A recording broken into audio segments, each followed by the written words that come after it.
আলহামদুলিল্লাহ ওয়াহদা ওয়াসসালাতু।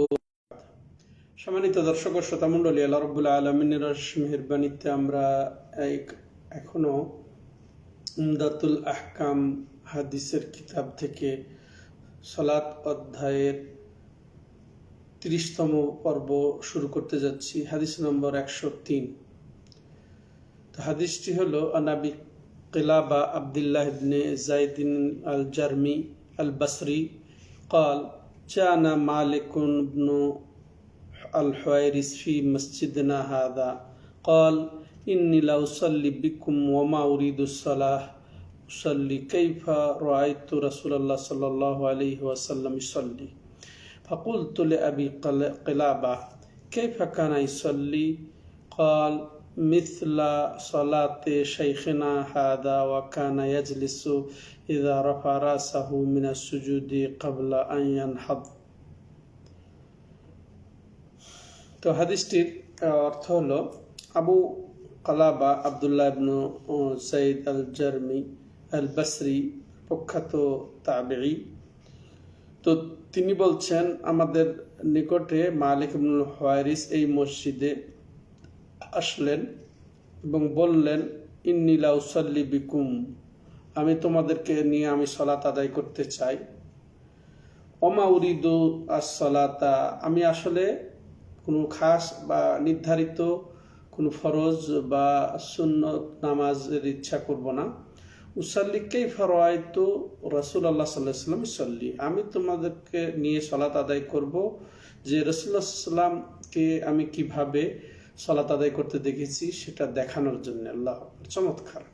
তাহলে আমাদেরকেও অপেক্ষা করতে হবে যে এবং দেখতে হবে, নিশ্চিত হতে হবে যে মালিক ইবনুল হুয়াইরিস তিনি আমানতের সাথে প্রখ্যাত সাহাবী, আর সাহাবী কুল্লুহুম উদুল, প্রত্যেক সাহাবী হচ্ছে ন্যায়পরায়ণ। তো এই বিশ্বাস আমাদেরকে রাখতে হবে, এটা আহলে সুন্নাত ওয়াল জামাতের মত। তিনি বলছেন যে আমি সালাত কোনো নির্ধারিত সালাত আদায় করব না, বরং ওই সালাত দেখাবো যে সালাত আমি আদায় করতে নবী সাল্লাল্লাহু আলাইহি ওয়াসাল্লামকে দেখেছি, এই উদ্দেশ্যে আমি তোমাদেরকে দেখাবো। ফাকুলতু লিআবি কালাবা, রাবি বলছেন যে আমি আবি কালাবাকে বললাম, কাইফা কানা ইউসাল্লি, তো তিনি কিভাবে সালাত আদায় করতেন। কাল, তিনি বললেন, মিসলা সালাতি শাইখনা হাদা, এই আমাদের শেখ যেভাবে সালাত আদায় করলেন এভাবেই। ওয়াকানা ইয়াজলিসু, এরপরে ধরনটা বিশেষ করে এই বিষয়টাই উল্লেখ করার জন্য এই হাদিসটা ইমাম মাকদিসি রাহিমাহুল্লাহ উল্লেখ করেছেন যে তিনি কানা ইয়াজলিসু ইযা রাফা রাসাহু মিনাস সুজুদি ক্বাবলা ইয়ানহাদ, যে তিনি বসে যেতেন যখন তিনি তার সিজদা থেকে, অর্থাৎ দ্বিতীয় সিজদা থেকে তিনি মাথা উঠাতেন, বসে যেতেন ক্বাবলা ইয়ানহাদা, উঠে দাঁড়ানোর পূর্বে। অর্থাৎ তিনি এই দ্বিতীয় সাজদা, অর্থাৎ এটা মূলত আবার আসছে প্রথম রাকাত এবং তৃতীয় রাকাত শেষ করে, তিনি দ্বিতীয় রাকাত বা দ্বিতীয় সিজদার পরে উঠে দাঁড়ানোর পূর্বে একটু বসে যেতেন, এইভাবে তিনি দেখেছেন আর এভাবে তিনি বর্ণনা দিয়েছেন। আল্লাহু আকবার। তাহলে আমরা এই হাদিস থেকে যেটা বুঝতে পারলাম, হাদিসের একটা কি যে ইমাম বুখারী রাহমাতুল্লাহ আলাইহি হাদিসটা এককভাবে বর্ণনা দিয়েছেন, যদিও ইমাম মাকদিসির নীতি হচ্ছে যে ইমাম মুসলিম এবং বুখারী উভয়টা যে হাদিস বর্ণনা করেছেন যে বিষয় সেটাই তার বর্ণনা করা, কিন্তু এটা একটু ব্যতিক্রম যে এই হাদিসটি ইমাম বুখারী রাহমাতুল্লাহ আলাইহি এককভাবে বর্ণনা দিয়েছেন।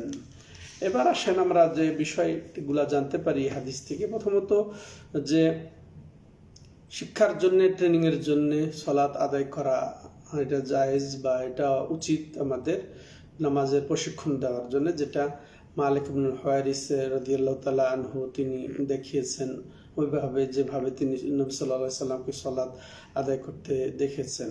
তো অবশ্যই এটারও সব আশা করা উচিত যে আমি এর দ্বারা শিক্ষা দেব এবং আল্লাহর কাছে এর সব পাবো। এটা যদিও খাস কোনো নির্ধারিত সুন্নত বা সাধারণ সুন্নত বা এটা কোনো ফরজ নামাজ নয়, কিন্তু নামাজের মতোই আদায় করা এটা জায়েজ আছে। এটা বিধিবদ্ধ, সালাফে সালেহিনেরও নীতি। অতএব এভাবে সালাত আদায় করা দেখানোর জন্য, শেখানোর জন্য এটা জায়েজ আছে। তবে সবের আশা করা উচিত আমাদের যে আপনার এই শিক্ষা এটা আশা জারিয়া হয়ে যাবে। এভাবে যতদিন বিশুদ্ধ তরিকায় সালাত আদায় করবেন, মানুষ তার সব আপনি পাবেন, এই নিয়ত করেই সালাত শেখানো এবং এর প্রতি উৎসাহ বোধ করা উচিত আমাদের।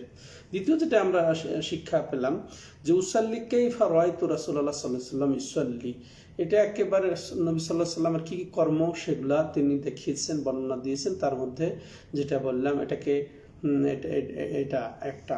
তৃতীয় যে বিষয় আমরা বুঝবো, কানা ইয়াজলিসু ইযা রাফা রাসাহু মিনাস সুজুদি ক্বাবলা ইয়ানহাদ, হাদিসের শেষ অংশে যেটা আমরা পেলাম যে তিনি বসতেন উঠে, অর্থাৎ দুই সিজদার পরে তিনি উঠে দাঁড়ানোর পূর্বেই তিনি বসে যেতেন। দ্বিতীয় সিজদা থেকে মাথা উঠিয়ে তিনি উঠে দাঁড়ানোর পূর্বে বসে যেতেন, এই আমরা পেলাম এখানে। এটাকে জালসা ইস্তেরাহা ফিকাহবিদ যারা, তারা এটা নাম দিয়েছে, যদিও এটা রাসূলুল্লাহ সাল্লাল্লাহু আলাইহি ওয়াসাল্লামের দেওয়া নাম নয়, তো সাহাবাদের দেওয়া নাম নয়, বরং এটা পরবর্তীতে ফিকাহবিদদের দেওয়া নাম। তো এর দলিল আমরা পেলাম স্বয়ং এই পরিচ্ছেদের হাদিস থেকে।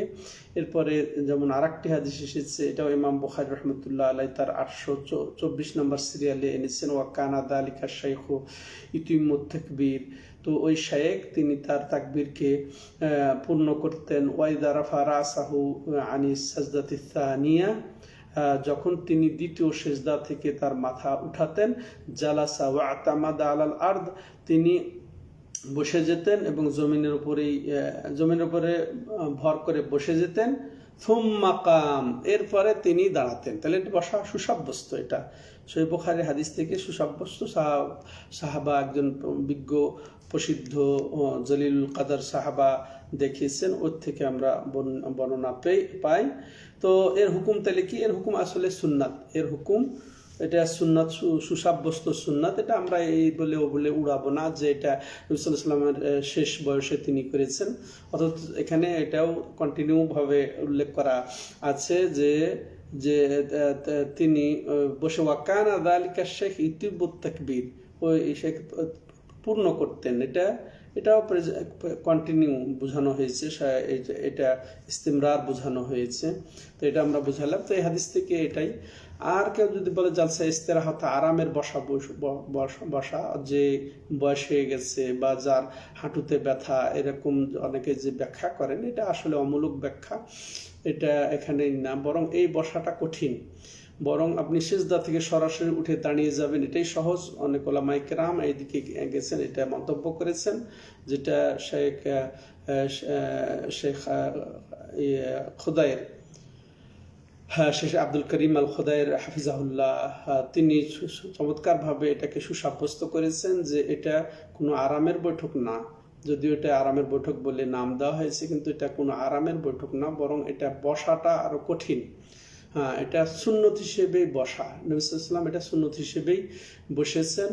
তো যারা আমল করে এটা সুন্নত হিসেবেই আমল করে, এটা আরামের জন্য নয় বা এটা সুবিধার জন্য নয় যে এই বসায় বসে উঠলে সুবিধা হবে, বয়স বেশি হয়ে গেছে বসে সুবিধা হবে। বরং আপনি দেখবেন টেস্ট করে চেক করে যে দেখবেন আপনার ওইটা অতিরিক্ত বসাটা আপনার জন্য একটু কষ্ট হবে, অতিরিক্ত কষ্ট হবে। তো এটা আসলে সহিহ সুন্নাহ, সাব্যস্ত সুন্নাহ, এটা মনে করে বসা উচিত।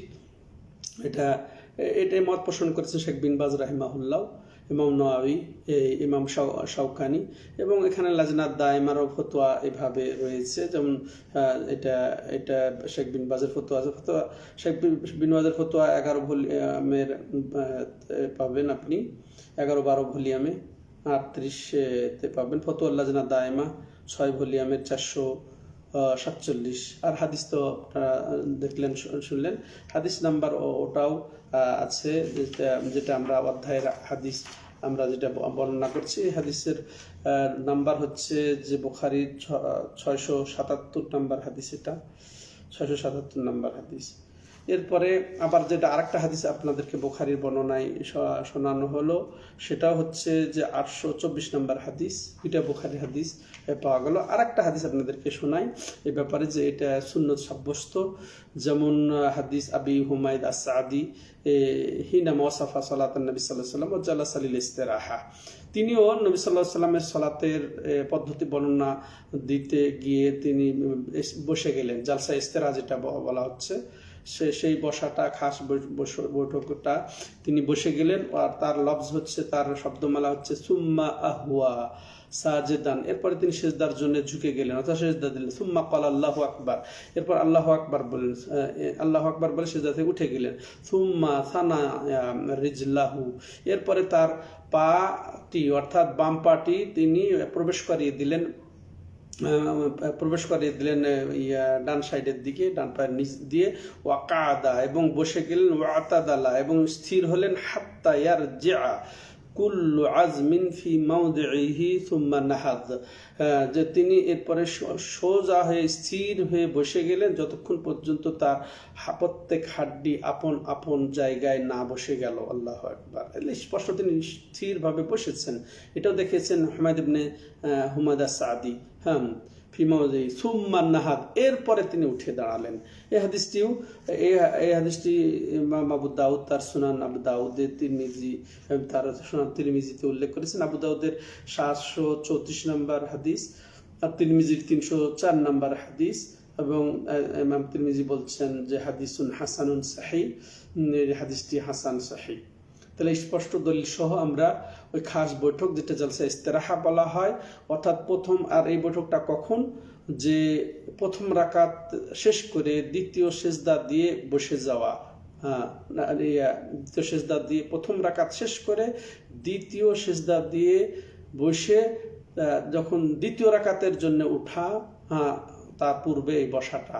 তেমনি ভাবে তৃতীয় রাকাত শেষ করে তৃতীয় রাকাত শেষ করে চতুর্থ রাকাতের জন্য যখন উঠা হবে, তখন ওই দ্বিতীয় সেজদার পরে যে বসাটা। তো এই দুই জায়গায় এই জালসা ইস্তেরাহাটা সুন্নত সাব্যস্ত। তো এটা আমরা আমল করব, তাহলে সুন্নত হিসেবে আমল হবে। ছেড়ে দিলেও তো সুন্নতের উপর আমল হবে না, এটাই। তো আল্লাহ রাব্বুল আলামিন প্রত্যেকটা সুন্নতকে জেনে বুঝে আমল করার আমাদেরকে তৌফিক দান করেন। হাদা ওয়া সাল্লাল্লাহু আলা নবিনা মুহাম্মদ ওয়া আলা আলিহি ওয়া সাহবিহি আজমাইন। সুবহানাকাল্লাহুম্মা বিহামদিকা আশহাদু আল্লা ইলাহা ইল্লা আনতা আস্তাগফিরুকা ওয়া আতুবু ইলাইক।